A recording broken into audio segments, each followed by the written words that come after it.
CSMT स्थानकाबाहेर मराठा आंदोलकांची गर्दी झालेली आहे। दुपारी 12 पर्यंत मुंबईतील रस्ते मोकळे करा असे निर्देश सरकारला कोर्टाने दिलेले आहेत। आझाद मैदानाव्यतिरिक्त कुठेही आंदोलन नको असं सुद्धा आता कोर्टाकडून सांगितलं गेलेलं आहे।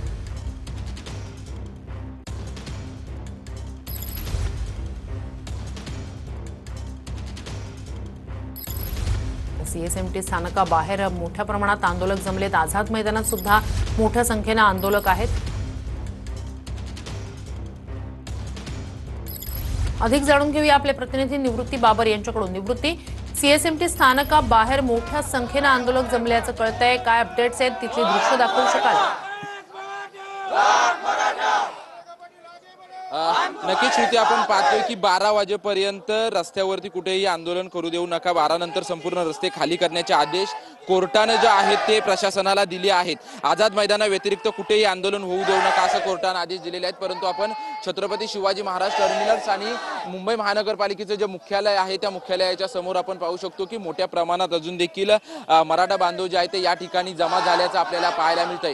जी दर दिवशीची परिस्थिती होती तीच परिस्थिती आज देखील आहे। गेल्या 5 दिवसांपासून मराठा आंदोलक जे आहेत ते मुंबईमध्ये जमा झालेले आहेत। आझाद मैदानावरती मोठ्या प्रमाणात आंदोलन देखील सुरू आहे आणि त्याच सोबतच मुंबईतील ठिकठिकाणी देखील आंदोलन सुरू आहे। परंतु कोर्टाने दिलेल्या आदेशानुसार आज 12 वाजता जे आहे ते आझाद मैदाना व्यतिरिक्त कुठेही आंदोलन करू नका असे आदेश आहेत ते कोर्टाने दिलेले आहेत। परंतु आपण पाहतोय की शिवाजी महाराज टर्मिनसच्या बाहेरचा रस्ता आणि मुंबई महानगरपालिकेच्या बाहेरचा रस्ता जो आहे तो अजून देखील पूर्ण फुल झाल्याचं आपल्याला या ठिकाणी पाहायला मिळतंय।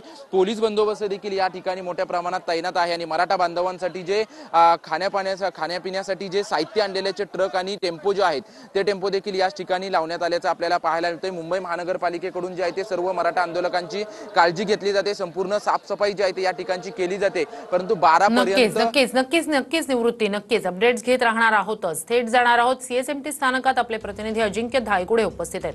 अजिंक्य, दृश्य आपण पाहतोय, काही आंदोलकांनी सीएसएमटी स्थानकात मुक्काम केल्याची दृश्य पाहतोय, काय अपडेट्स?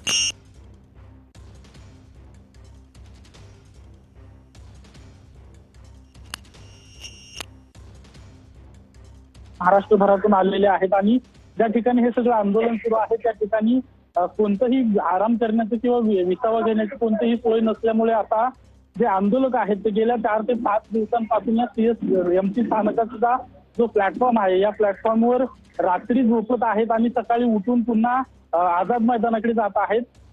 मध्यरात्री देखील आपण या ठिकाणची दृश्य घेतलेली आहेत। सर्व प्लॅटफॉर्मवर मराठा समाज